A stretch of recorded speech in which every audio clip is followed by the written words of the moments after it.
Апта сайынғы жаңалықтар. Екінші шығарылым. Бүгінгі шығарылымда Токиодағы жазғы олимпиада. Apple'дың MagSafe сымсыз қуаттағышы. Samsung'тың лакшери смартфонының жаңа нұсқасы және Steam Deck туралы жаңа ақпараттар.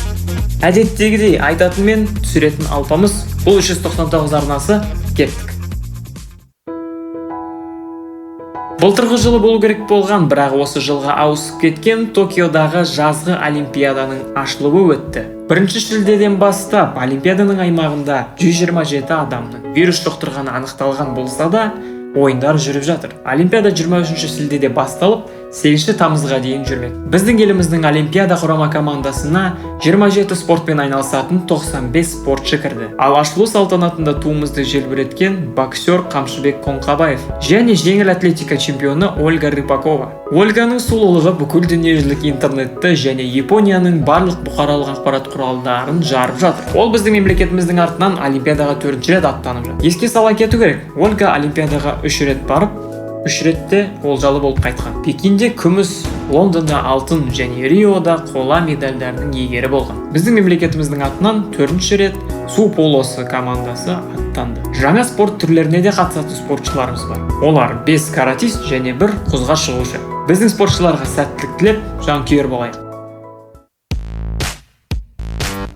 Apple шығарған MagSafe Battery Pack. Бұл Apple'дың шығарып жатқан аксессуар ретінде қолданылатын қуаттағышының 3-ші дизайны. Түрі ақ төртбұрышты келетін iPhone 12-ның артына магнит сияқты жабыстырылатын қуаттағыш. Сымы сол баяғы Lightning. Әрине сол Lightningті қосып қойып, iPhone-ды да, қуаттағышты да қуаттауға болады. Бірақ қуаттау күші аз. Мысалы, осы қуаттағыштың қуаты iPhone mini-ді 85%-ға дейін 2 сағатта зарядтауға жетеді. Әрине 100%-ға немесе одан да артық қуаттайтын мүмкіндік болар еді, егер көлемі үлкен болса. Бірақ көлемі үлкен болса, біріншіден түрі жаман болады. Екіншіден iPhone-мен қуаттағышты қосқанда мынандай қалың нәрсені ұстап жүру ыңғайсыз болады. Сондықтан Apple түрін қатты құртып алмау үшін көлемінде кішкене қылды, сыйымдылығы да сондықтан кішкентай болып қалды. Көлемі iPhone 12 mini-ге арналып жасалғандай. iPhone 12 немесе Pro немесе Pro Max-қа қойған кезде ұсқынсыз көрінетін сияқты. Сонда түрде бір түрлі, қуаттауы да баяу құрылғыны. Не үшін жасаған? Сымсыз қуаттау әрекетсі 5 Вт. Ал 15-ге дейін тек қана Lightning қосқан кезде ғана көтеріле алады. Онымен AirPods-тарыңызды қуаттасаңыздар болады. Бірақ Apple Watch-ты қуаттай алмайсыздар.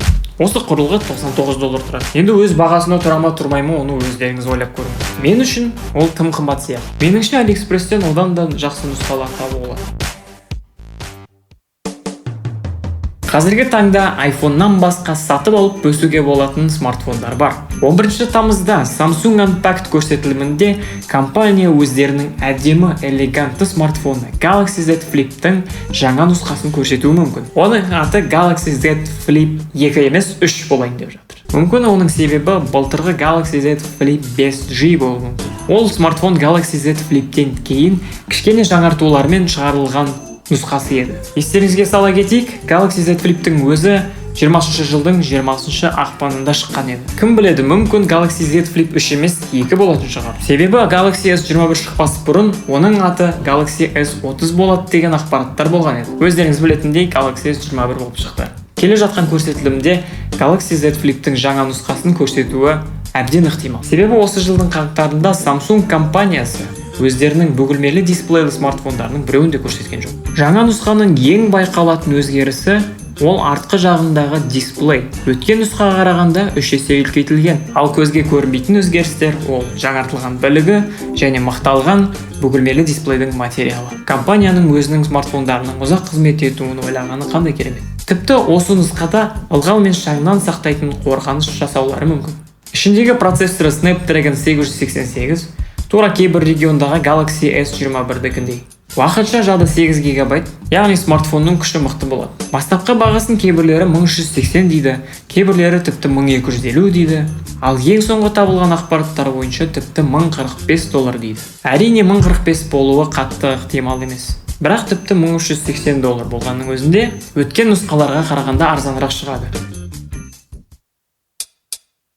Өткен шығарылымда біз Steam Deck жайлы айтқан болатынбыз. Valve'тың жаңадан шығарып жатқан тасымалды ойын компьютері. Оны біз өткенде мақтап, Nintendo Switch'ті басып өтеді деп ойлағанбыз. Әрине осындай керемет нәрсенің өзінде де шикіліктерін күткен болатынбыз. Дисплейдің ажыратылымдығы 800p және жиілігі 60 Гц. Әрине бұл тәуір көрінеді. Бірақ Valve'тың өздерінің айтуы бойынша 30 Гц геймплейге мақсат қойған. Әрине көптеген компьютерлік ойындар графиканы қалағанымызша жасап алуға мүмкіндік береді. Соның арқасында Steam Deck'те болмысты бір сарынды геймплейге қол жеткізуге болады. Бірақ ол үшін сен графикаңды құрбан етесің. Кейбір ойындарда азырақ, кейбір ойындарда көбірек. Сондықтан Steam Deck'тің сайтындағы Control және Doom Eternal ойналып жатқан футаждардың тек қана маркетинг үшін жасалып, ал іске келген кезде осындай деңгейдегі ойындарды Steam Deck'те бір сарынды ойнау оңайға соқпауы мүмкін. Біріншіден, Steam Deck'те орнатылған операциялық жүйе, яғни Steam OS өзі Linux-тың үстінен жасалған. Ал Linux-қа адамдар көбінесе ойын жасамайды.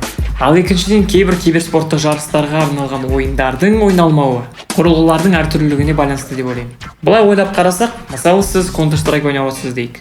Қалған ойыншылар кәдімгі компьютермен не болмаса ноутбукпен отыр. Сіз Steam Deck'пен кіріп жатсыз. Сонда сіз джойстикпен ойнағандай, не болмаса гироскоппен ойнайтын болсаңыз, бүйтіп кәдімгідей. Бұндай жағдайда ешқандай жеңіске жетесіз деп ойламаймын. Яғни ол дұрыс емес. Ал егер керісінше сіз шутерларды геймпадпен ойнап үйреніп қалған болсаңыз және мықты ойнап жеңіске жетіп жатсаңыз да, ол дұрыс емес. Ол мысалы футболда 21 адам бутсымен ойнап, ал сіз өмір бойы үйреніп қалған туфлимен ойнауға шықсаңыз, тура сондай жағдай болмақ. Қысқасы, киберспорттық ойындарды Steam Deck'пен ойнаудың жөні жоқ. Ал әзірше Steam Deck туралы басқа да жаңалықтарды күтетін боламыз. Осымен апта сайынғы жаңалықтардың екінші шығарылымы соңына жетті.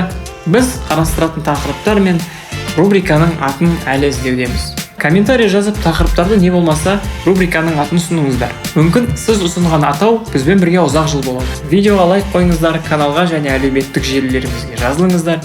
Бізге қолдау көрсетулеріңізді сұраймыз. Неғұрлым қолдау көп болса, соғұрлым біз тез дамитын боламыз. Бұл 399 арнасы, менің атым Айдарбек. Келесі видеолардан кездескенше сау болыңыздар.